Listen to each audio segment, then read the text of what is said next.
You know, if you are not a person without common sense, you will not believe anything you hear, hook, line, and sinker. You won't swallow. If you are the type that somebody tell you about somebody, that person is a wicked person, and you believe it, and you begin to act, it's because you are without common sense. You don't have common sense. Anybody with common sense, we want to check the veracity of what is told. It's a product of common sense. Okay, can anything good come from Nazareth? He said, no, we don't need to argue here. Come and see.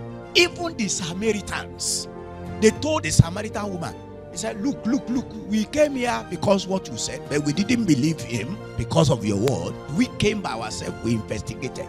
Now, God is beyond human search. You can't investigate God. You can only know him by revelation. And you don't need to spend decades to know God. It was just an encounter. The Samaritan said, by ourselves, we had him, and we know this is the Messiah.